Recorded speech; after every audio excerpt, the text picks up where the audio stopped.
Здравейте! Вие сте с поредицата "Да дадеш", в която ще ви срещаме с хора, които даряват не само средства, а усилия и време, но най-вече сърце. С хората, които променят заобикалящата ги среда към по-добро. Всяка кауза има две страни. Тази на даряващ и тази на нуждаещ се. За силата да продължиш, след като чуеш, че ти остават 10 дни живот и че трябва да събереш непосилна сума пари за животоспасяваща операция, ни разказва Елена Ангелова от град Брегово.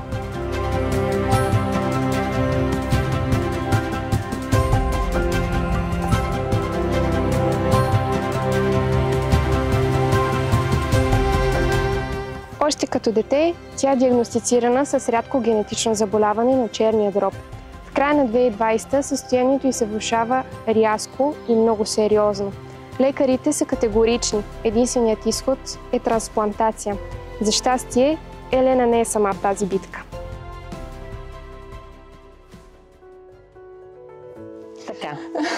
Така, здравей! Първо да ти благодаря, че се съгласи да участваш, да дойдеш, да разкажеш твоята история. Здрасти, Тони! Да, моята история беше доста дълга и продължителна.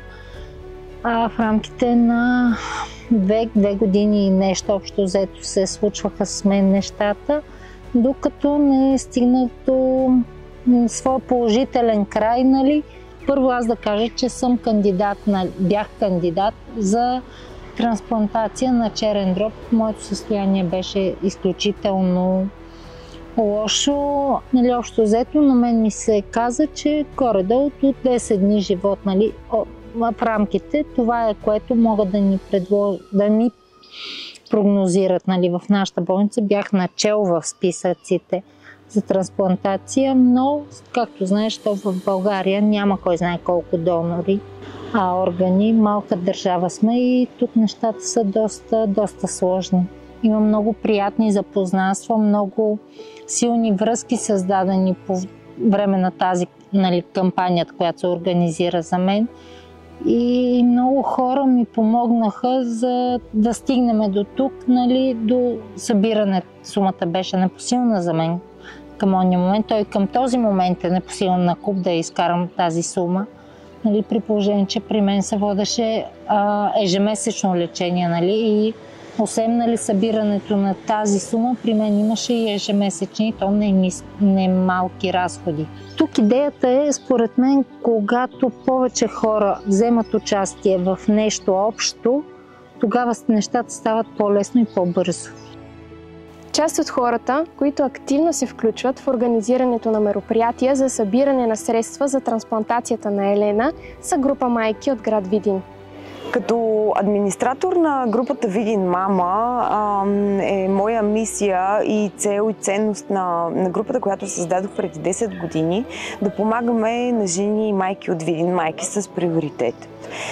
За Елена организирахме няколко базара, поредица от базари организирахме за нея и поредица от събития, като обединихме изключително голям брой хора, като надвишихме многократно броя на майките в нашата група.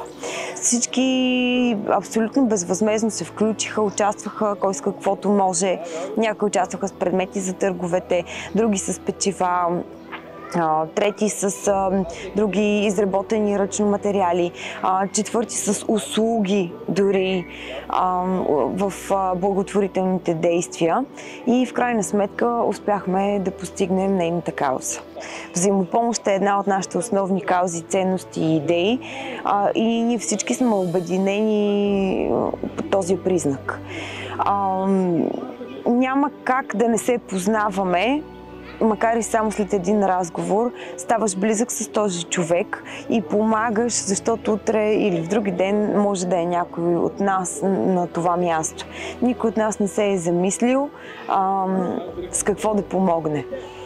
Различните кампании достигат до различни размери, но Видин Мама винаги помага, най-малкото с споделяне на каузите.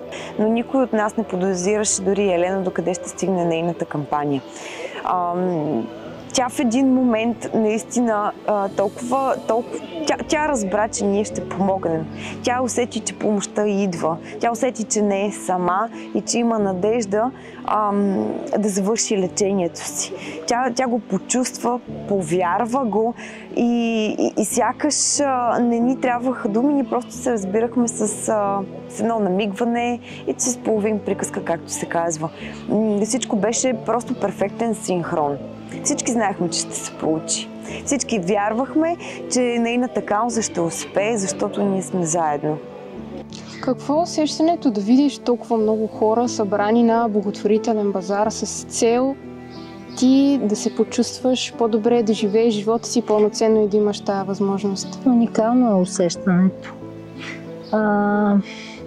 Въпреки това, че на мен непрекъснато ми тежеше, това, което виждах, това ме зареждаше и аз не мисля, че съм била отслабена по някакъв начин, но енергията, която хората ми даваха, беше, не знам как да опиша, просто доста изпълва. Изпълва твоето съзнание, карате да искаш повече и повече.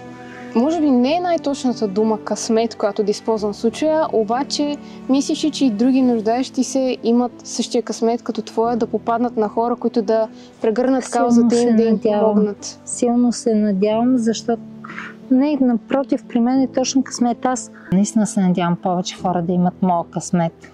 И аз всеки ден се благодарявам за него, надявам се. Да, аз си мисля, наистина вярвам в това истински, че българина е добър човек. И когато вижда човек в беда, той е готов да помогне. Със сигурност има и немалко хора, които ще кажат, той има държава за тая работа, защо държавата не се грижи за гражданите си, ние за това ли плащаме данъци. Тук е редно да се отбележи, че всъщност и това ти да дариш свой орган е изключително благородна постъпка, било то при живе или не. Това също мисля, че е не до толкова засегната тема така в публичната ни дискусия, но ето, че в твоя случай... Да, така е. Ами хората... Аз съм благодарна на сестра ми, че тя имаше дете, нали, в смисъл има дете, остави детето си за некратък период от време. Беше с мен непрекъснато. Но това е голямо благороден жест. Дали приживе, за съжаление в България, сега не знам, аз не съм много запозната, но реално даряването на органи е слабо застъпено. Дори от трупни органи. Сега някои казват, че просто нямаме база да съхраняваме. Не мога да знам. Или малко хора се съгласяват да даряват органите си. Това не мога да знам. Ако срещу теб седеше някой човек, който току-що е научил, че има нужда от някаква спешна операция или трансплантация, въобще е изпаднал в такъв момент, в който се надява на помощта на околните си и трудно вижда как ще продължи, сякаш живота го замеря с камъни, какво би му казала през твоята призма и през нещата, през които и ти си преминала? Да се наслаждава на всеки един момент и да вярва, че нещата ще се подобрят за него. Това е доста силна мотивация. Според мен това е нещо, което може да те вдигне. Надявам се повече хора наистина да имат моя край. И най-се надявам да умеят да оценят това, през което са преминали и да видят не държавата мащеха, а положителните неща, че сънародниците им са им помогнали. Тежестта на едно изпитание върху колкото по-голяма маса от хора се разпростре, толкова по-лесно се преминава. В човешката природа някак си е гадно, много е застъпено да изтъкваме и да виждаме предимно лошото. Имаме изключително много добри хора и изключително добри неща се случват при нас. И ако поне по-малко предпочитаме да видим това, вместо негативните неща, мисля, че нещата може би ще се поправят. Имаше, сега сещам и за една жена, тя беше от съседно село, тя майка ми Баща ми тогава разреваха се, нали. Жената нямаше кой знае. Смисъл не е добре финансово. Но тази жена, всъщност сега сещам, че отдавна не съм и се обаждала. С колело минаваше около не знам колко километра с Балей Брегово.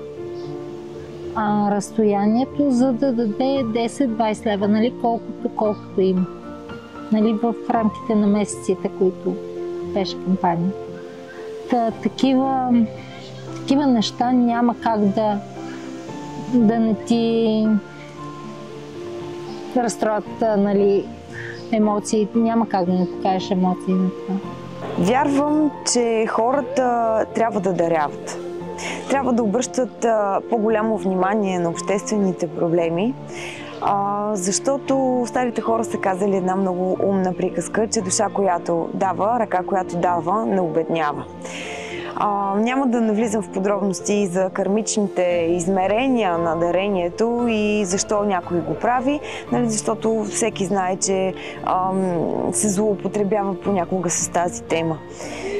Според мен хората, които даряват, те го правят с чисто сърце повечето, поне от нашите момичета, които са участвали в нашите кампании. Те го правят с чисто сърце и с желанието и с идеята да помогнат.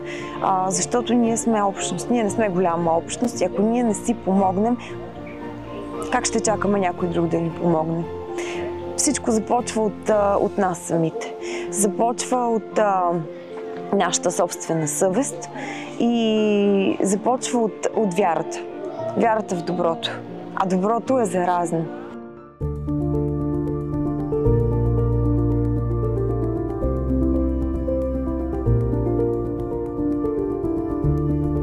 Между колкото повече хора се разпредели една болка, толкова по-малка става тя. Ето това избирам аз да запомня от днешната ни среща с Елена. Надявам се и вие, тъй като злото и неприятностите идват бързо и без да питат. Понякога дори най-малкият човешки акт на добрина, като усмивка, подадена ръка или прегръдка, са в състояние да спасят един човешки живот. Продължавайте да следите нашата поредица. Четете интервютата с всички наши гости в нашия уебсайт, линк към който ще намерите в описанието отдолу. До скоро!